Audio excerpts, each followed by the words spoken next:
ونقص من الأموال والأنفس والثمرات وبشر الصابرين الذين إذا أصابتهم مصيبة قالوا إنا لله وإنا إليه راجعون.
Tough Africa Global presents the first eco-smart city in the Gambia, the Tough City, located between Gunjur and Sifo. It is 30 minutes away from the Banjul International Airport.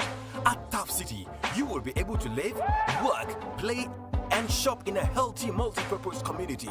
This vibrant urban environment will meet your everyday needs with commercial, business, recreational, and other complementary services to increase the value of your home. With up to 5,000 units of affordable homes on a 500-hectare land, Tough City will be twice the size of Banjul. Prime location, stunning properties, and amazing discount of 20% for the first 50 buyers. Make an appointment today to secure your property. For more information, please call +220-776233 or +220-376-2333, or you can send an email to info@toughafricaglobal.com. Better still, visit our office at Madiba Mall, Bruford Gardens Estate. Tough City, a green and smart city, accessible to all.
Hello, good evening. You're watching us live from the Gambia Radio and Television Services, and this is the news coming to you straight from Banjul. Also coming up, President Adama Barrow set to travel to the Republic of Senegal tomorrow on a day's official visit. Deputies at the National Assembly today considered the Public Service Pensions Bill and the Information and Communication Amendment Bill. Expanding Quranic education, Madrasatul Babulun Kante in Jara Soma graduates its first batch of Islamic students since inception in 2017. And in sports, former Arsenal striker Pierre-Emerick Aubameyang has scored a hat-trick for Barcelona against Valencia, becoming the first player this century to fire a triple in La Liga. And in the internationals, the Ethiopian Prime Minister Abiy Ahmed inaugurates the multi-billion-dollar electricity production dam on the Blue Nile. Well, these and many other stories coming ahead in the next 40 minutes. I am Fatu Janembai.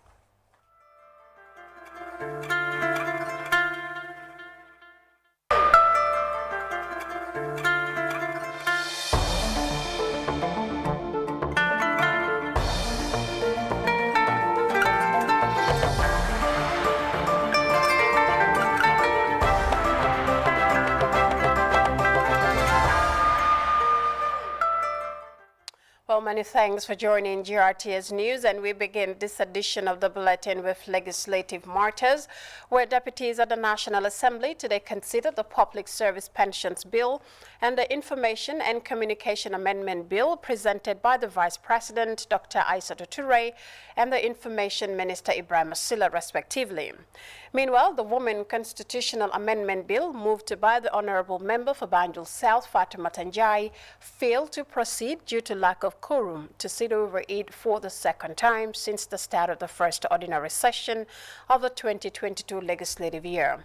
Well, let's hear from the National Assembly member for Busumbala, Honorable Sekou Jaju, in this excerpt.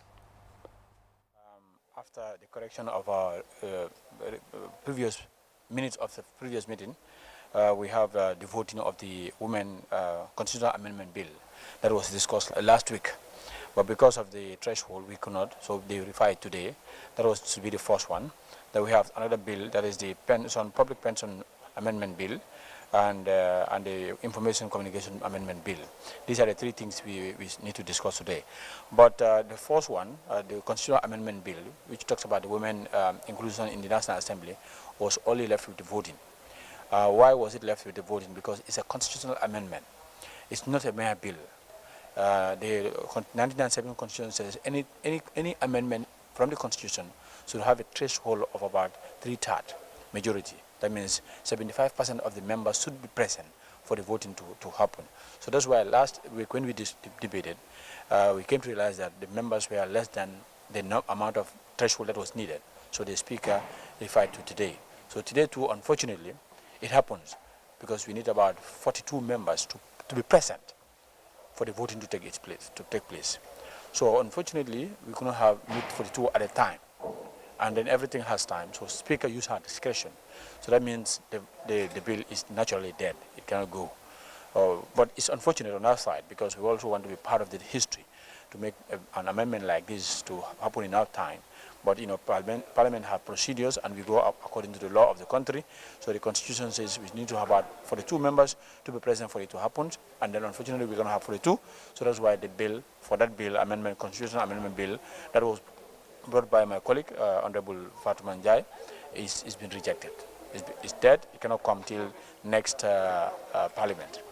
So the Public Pension Bill, that one is done. We refer it to Thursday for the third reading because we've done the consideration. Now today was the third for it to be, but the Speaker referred for it to be done on Thursday. The Information Communication Bill, we've done that one. We've considered it. For the amendment that the Minister wants, whether the committee and the report of the committee, which I am part of that committee, what we agreed on, whether the chambers will agree. So thank God the chambers agree. So the consideration is done, and then the third reading, which will be the final one for the bill to be sent to the President, will be on Thursday. So precisely, this is our job today. Because of the procedure, we close today. But you know, the whole Assembly is sad because we wanted to be part of the history so that the Constitutional Amendment Bill can happen in our presence. But you know, everything is in the control of God, and the parliamentary procedure doesn't allow it to go. Honorable Sekou Bajaju there, the National Assembly member for Busumbala, speaking to GRTS's Ibrahim Jallo. And now to a press release from the Office of the President, which reads, the Office of the President hereby informs the public that His Excellency Adama Barrow, President of the Republic of the Gambia, will travel to the Republic of Senegal on a day's official visit. The President and delegation will depart from the Banjul International Airport on Tuesday, 22nd February 2022, the release concludes. And now, Her Excellency, the Vice President, Dr. Aissatou Touré, today received the outgoing World Bank Senior Social Protection Specialist and Task Team Leader, Ms. Penny Williams, and her successor, Christabel Dazi, in her office at the State House. Her Excellency, Dr. Aissatou Touré, thanked the World Bank teams for putting the Gambian agenda on their priority and supporting the creation and optimal capacity building of the National Social Protection Secretariat. She also appreciates the bank's efforts in helping alleviating poverty across the various districts of the Gambia and urged them to keep supporting the country's poor through the NAFA program, being implemented by the National Nutrition Agency and partners. Part of Ms. Penny Williams' achievement is the $31 million safety net program currently benefiting 83,000 households in 30 districts of the Gambia. And now, to some other news, the German police support team from Baden-Württemberg today handed over vehicles and riot equipment to the command of the Gambia Police Force. The delegation also inaugurated a new car park held at the Police Intervention Unit headquarters in Kanifing. And as Usman Balde reports, the event was witnessed by the Police High Command. The partnership between the Ministry of Interior and the German police support team in the Gambia started in 2018, and since then several projects have been implemented aimed at promoting the security and safety in the country.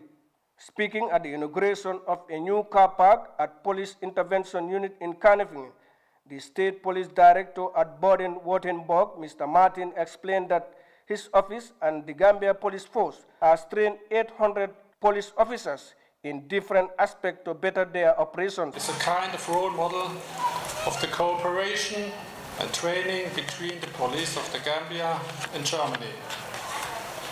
The mentioned example showed us that we are on the right way. In that context, our trainer teams trained roughly 800 police officers since the project's inception in 2018. For example, in the fields of public order management, traffic police, crime scene management, criminal investigation, and sexual and gender-based violence. Until this day, we have invested over $96 million in our project. A big part of this amount is well spent on equipment for our colleagues in the Gambia.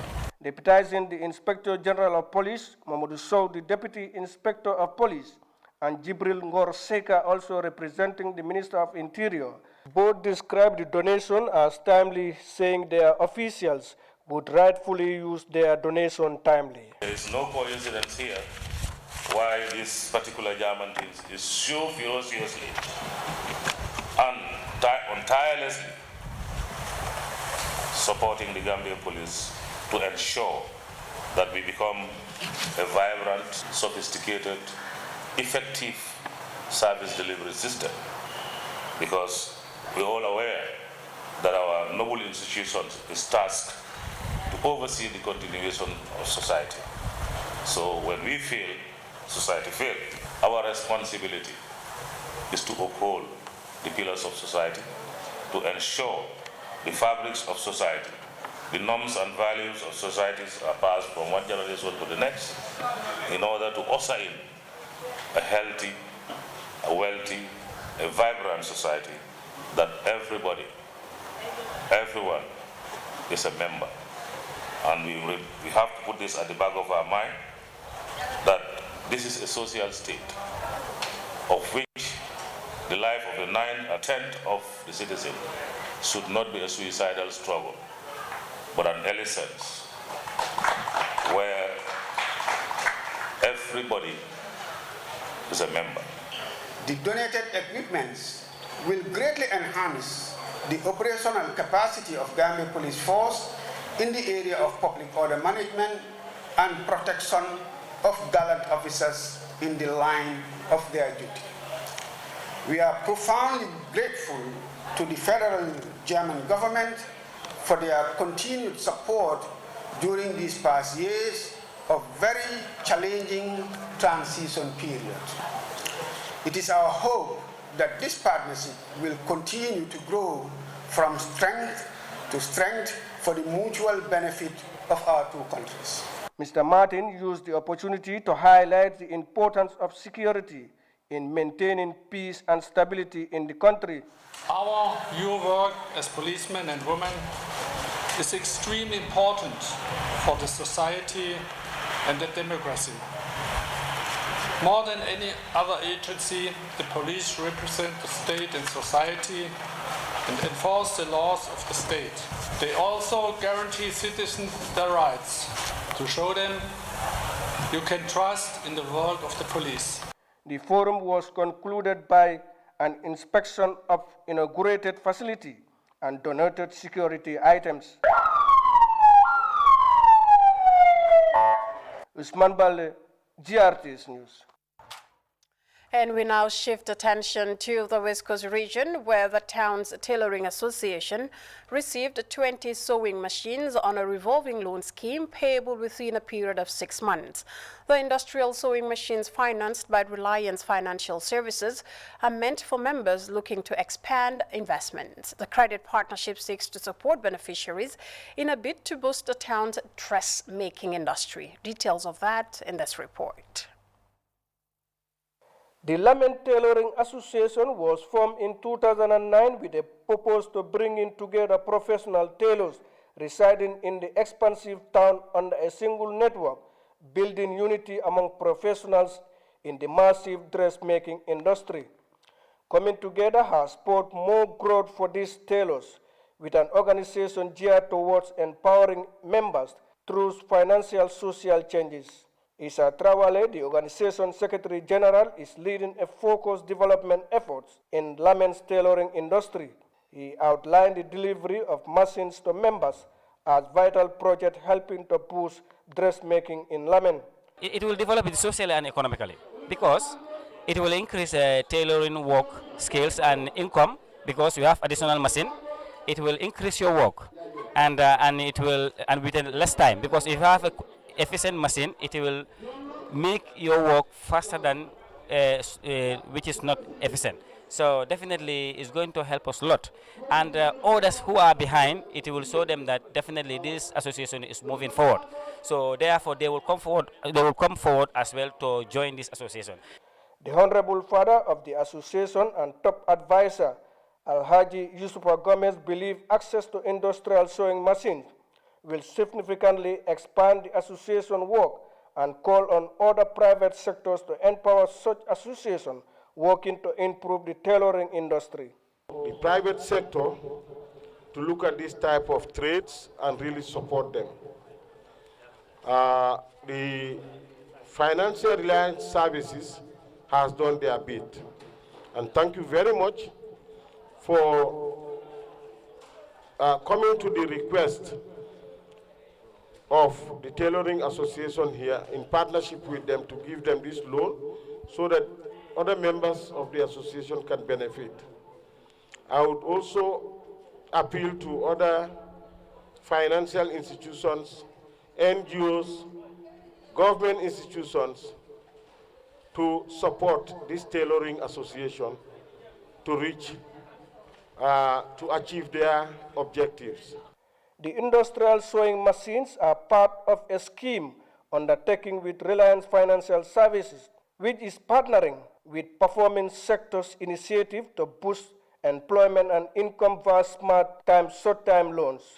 It is a loan that we give to the Lamen Tailors Association, and it is a very cheap loan for that matter. We put them together, organize them, and then form the association, and we started with them like we did for the women. It has been very successful. with the women, and we hope that this is also going to be a very successful one based on our experience in these types of activities.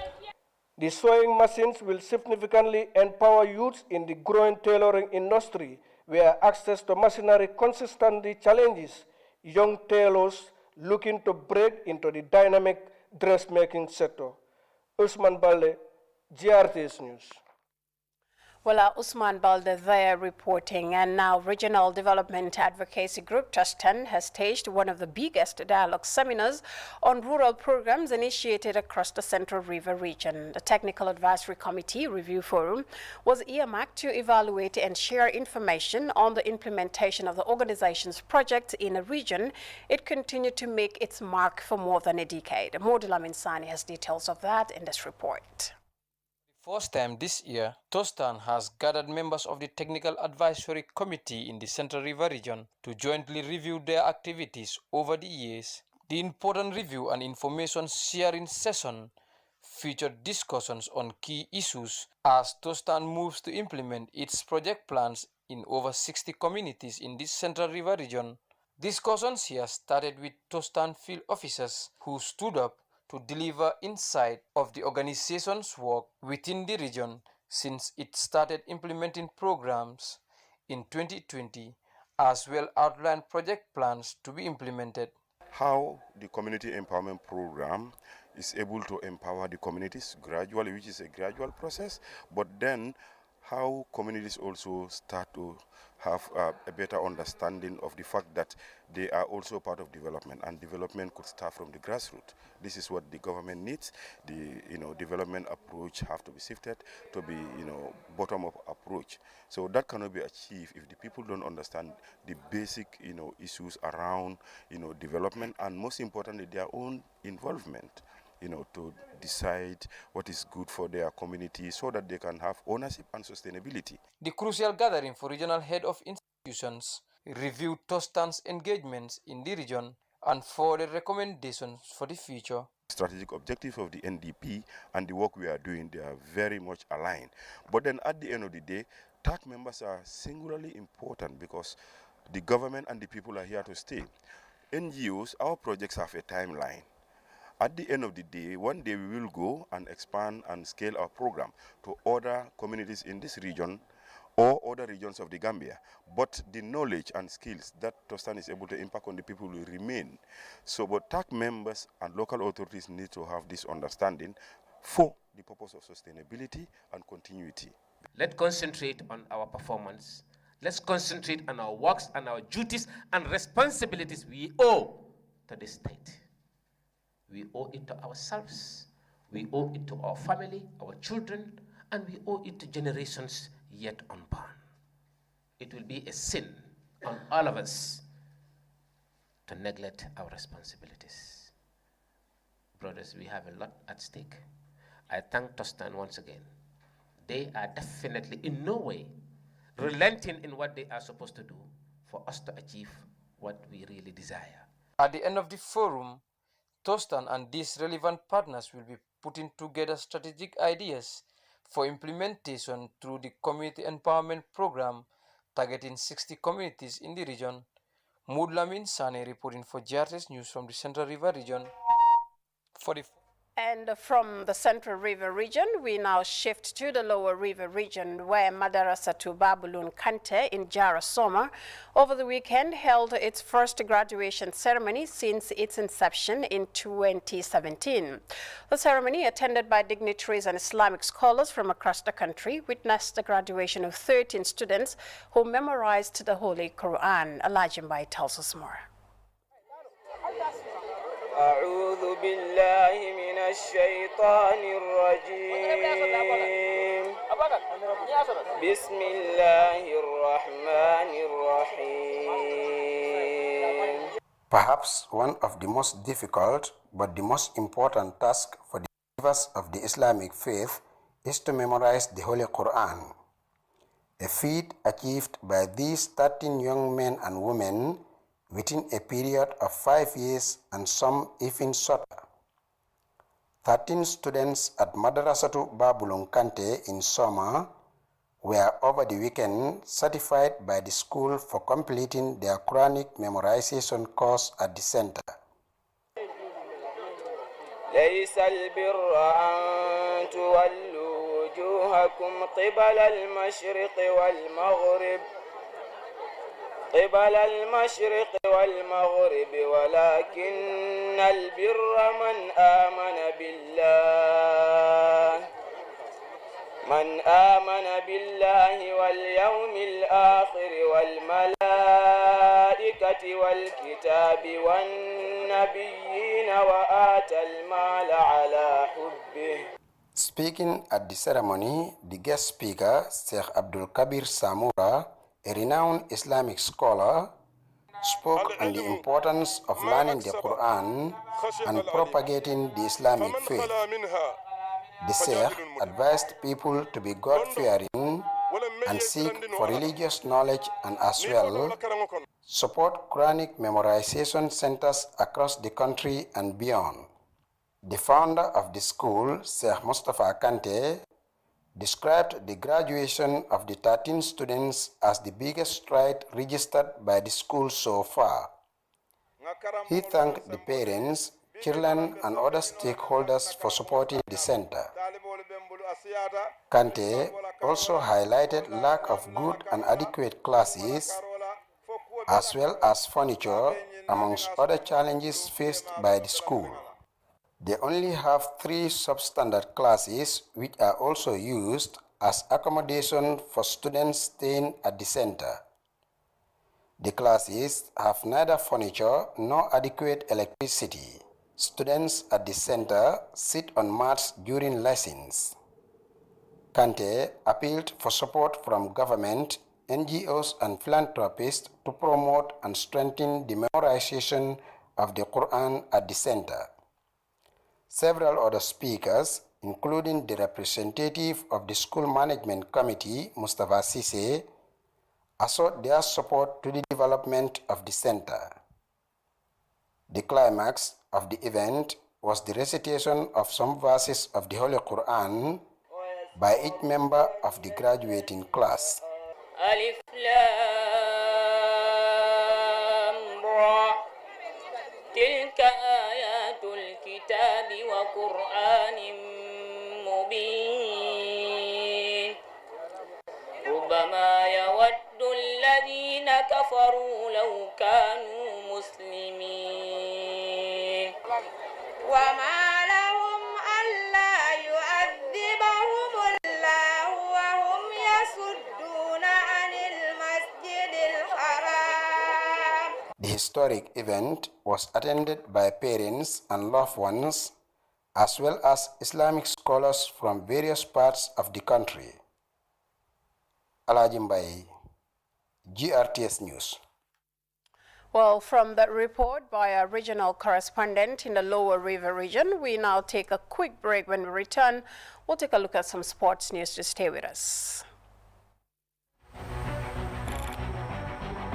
AfriCell, in partnership with Geek Express, visited 22 schools. I learned things I never knew before. Provided 1,200 students new skills to practice and learn. To teach us how to use, because right now we're in the modern technology. New technologies. I learned so much about it because this is my first time of experiencing such, and I'm very happy about it. 3D printing.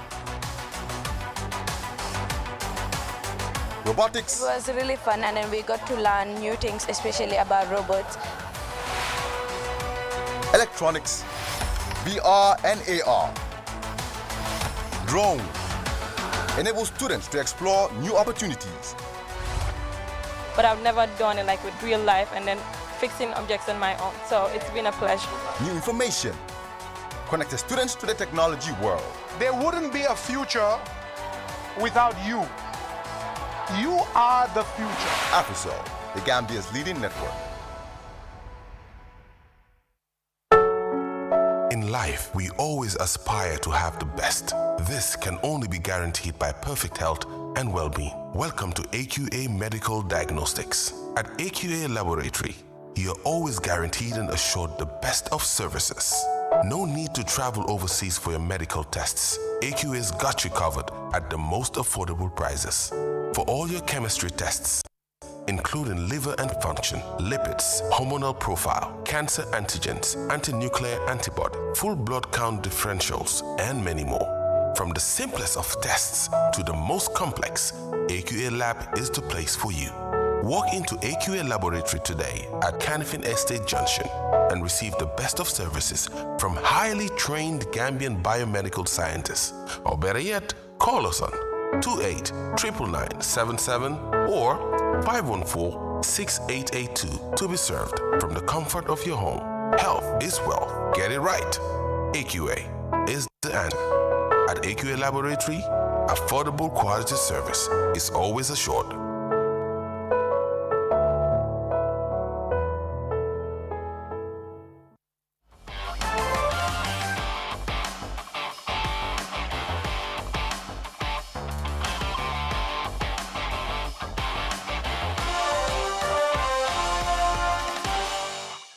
Welcome back to GRT's News at 2000 hours, and I am Fatou Janimbayan in sports. The former Arsenal striker Pierre-Emerick Aubameyang has scored a hat-trick for Barcelona against Valencia at the weekend. Aubameyang becomes the first player this century to fire a treble in La Liga, the Premier League, the Bundesliga, and the French League One. It was the first hat-trick claimed by a Barcelona player since Lionel Messi in February 2020. The Gabon striker's hat-trick helped Barca to a 4-1 away triumph at Valencia. Well, we say congratulations. And from sports, we'll take our second break. When we return, we'll take out what else is making headline news around the world. So stay with us. Gambia's biggest and most anticipated event. More than 450 businesses, 60,000 visitors in 3 weeks. This year's trade fair will be happening live at the GCC.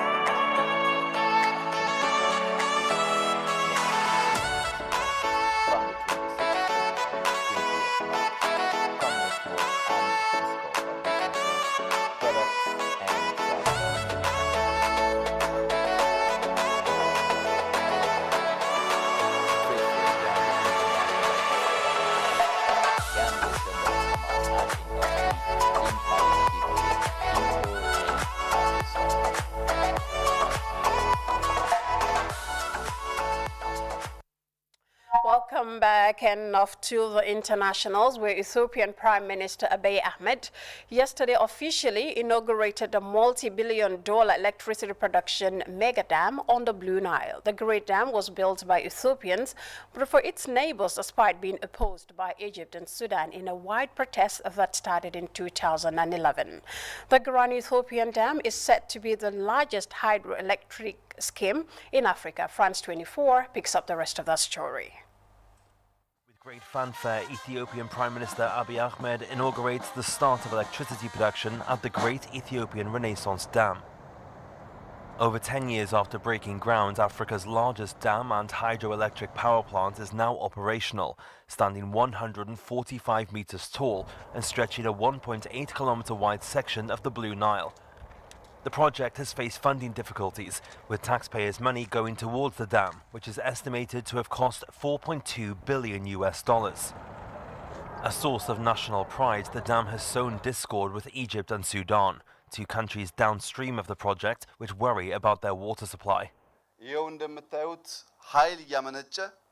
ቀደም ሲል የሚያደርገውን ተግባር በመፈጸም ወደ ሱዳንና ወደ ግብጽ የሚሄድ እንጂ ለማደናቀፍ የወጣው ጉልበት ጊዜ ገንዘብ ቀርቶ ለልማት በጋራ እንድንቆም በትብብር በጋራ እንድንቆም በታላቅ ትህትና ከአደራ ጭምር ጥሬን ላቀርብላችሁ ፈልጋለሁ።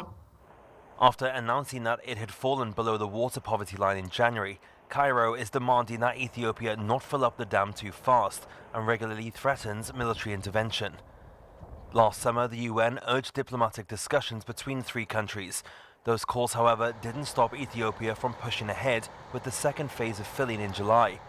Abiy Ahmed has promised to sell energy generated at cost price to his neighbors and maintains that the dam will benefit the entire region economically.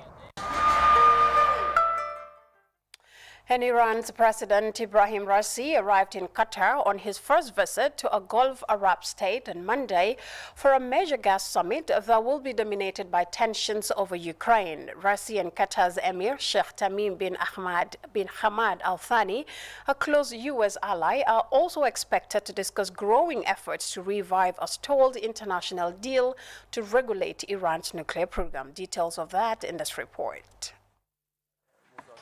A nuclear deal that is making remarkable progress. There has been a very remarkable progress in the talks. Of course, the scope and the number of topics have substantially reduced, but the remaining topics are the most difficult and the most serious key topics that must be resolved. One of the most important guarantees we asked for and we are pursuing seriously is the ability to restore our nuclear program. For Iran, the resurrection of any treaty depends on several key factors like this. On Sunday, legislators in Tehran urged President Ibrahim Raisi to set strict conditions for restoring the Joint Comprehensive Plan of Action. These conditions center on the United States guaranteeing that they would not withdraw from such a deal again, as they did under the Donald Trump administration in 2018. For their part, the US have said they are willing to return to the deal and ease some of the US sanctions. President Raisi has responded by saying the US should prove its will to lift such sanctions. After months of indirect talks to revive the pact, talks have reached a key point. I would like to emphasize here that we are ready to achieve a good deal. The 2015 deal between Iran and major powers limited Iran's enrichment of uranium to make it harder for Tehran to develop material for nuclear weapons, in return for a lifting of international sanctions against Tehran. But when the US withdrew, Iran breached the deal, rebuilding stockpiles of enriched uranium. Since April 2021, 8 rounds of talks have been held in Austria's capital Vienna between Iran and the remaining JCPOA parties, namely Britain, China, France, Russia, and Germany. The United States have only been indirectly involved in the talks to revive the landmark deal. And elsewhere, U.S. President Joe Biden and Russian President Vladimir Putin have agreed in principle to a summit over Ukraine. The diplomatic window facilitated by the French leader will open discussions and offer a possible path out of the most dangerous European crisis in decades. The office of French President Emmanuel Macron said in a statement that the French leader have pitched to both leaders a summit on security and strategic stability in Europe. More in this report. There will be a summit between Vladimir Putin and Joe Biden with Emmanuel Macron as go-between. That, says the Elysee Palace, is what the US and Russia have agreed on. However, as shelling in eastern Ukraine continues, the US has said the meeting will only take place if an invasion has not happened. Macron's office and the White House say the substance of the summit will be prepared by the US Secretary of State Antony Blinken and Russian Foreign Minister Sergei Lavrov when they meet on Thursday. The proposed summit comes as Macron secured a commitment from Russia to intensify diplomatic efforts. However, there was disagreement on who was behind the violence in the Donbass region, where sporadic shelling has intensified. Moscow accuses the Ukrainians, Paris accuses pro-Russian separatists. Putin told Macron that Russian forces would leave Ukraine's northern neighbor Belarus once military exercises there are over. They were due to end on Sunday, but were extended. The United States is pushing for a diplomatic path out of the crisis, all the while saying Russia could invade Ukraine at any moment. My job as a diplomat is to leave absolutely no stone unturned to see if we can prevent a war. And if there's anything that I can do to do that, I'm going to do it. Even if the die is cast, until it's settled, until we know that the tanks are rolling, the planes are flying, and the aggression has fully begun, we're going to do everything we can to prevent it. In other diplomatic efforts, the Organization for Security and Cooperation in Europe is this Monday holding an extraordinary meeting of permanent representatives to find ways to de-escalate the situation. And Russia has been accused of waging ground troop proxy war using militants loyal to the Kremlin. A fight between pro-Russian groups and Ukrainian militants may lead to an all-out war if restraint is not avoided, experts say. Well, more in this report. The war of words in eastern Ukraine could escalate into all-out conflict. The West is concerned that a false flag operation could be held in the Donbass region, which Russia could use as a pretext to invade. On Saturday, Ukraine's interior minister went to visit the front line between government troops and pro-Russia separatists. Our soldiers are keeping watch over any movements. After speaking to the troops, I can tell you that the enemy has no chance. Just minutes later, that confidence was put to the test. Despite a ceasefire in place, the government entourage found themselves in the middle of a shelling. A second round lands just 50 meters away from the interior minister. His security team throws him to the ground, with his bodyguard lying on top of him. He is then whisked away as rounds continue to rain down. An hour later, the experience has had an impact on the minister and brought to the front the struggles of day-to-day life for those in the Donbass region. Of course, I am a man. I am a civilian. I am not a soldier. I am shocked. And I know that the civilians who live here permanently feel this fear. This woman lives on the front line.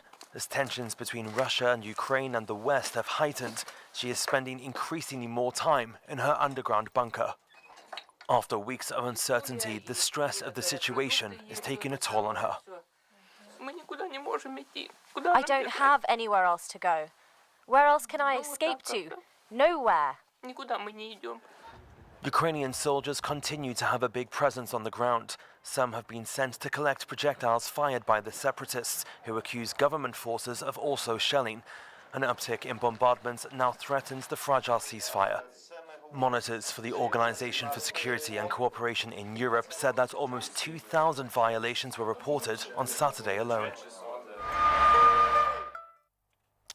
And from the story on Ukraine there, we'll take a quick look at our top stories once again before we end this edition of the news here on GRTS. President Barrow is set to travel to the Republic of Senegal tomorrow on a day's official visit.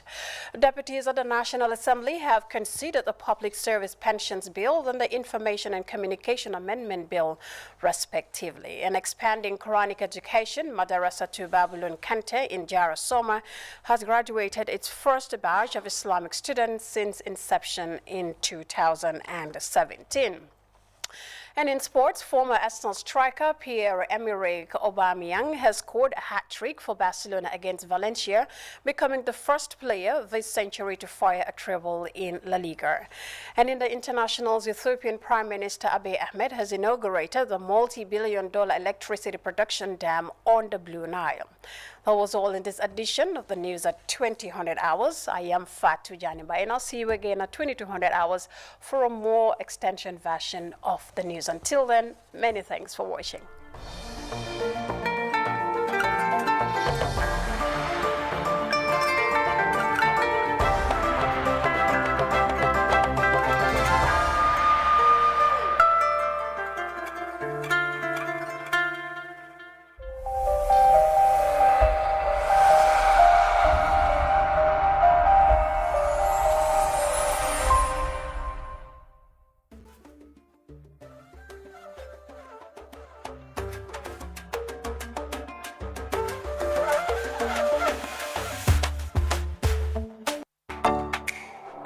My dear, how come you are constantly on your phone texting? You must have lots of credit. Credit. All I need is $5. With the after-sale SMS Express service, you can send 250 SMSs for $5 only. All you need to do is send SUB to 7050 for $5 only, and you can benefit from 250 SMSs valid for 7 days and enjoy texting. Where AfriCell goes, nobody dares to follow. Double the data, double the fun. Only on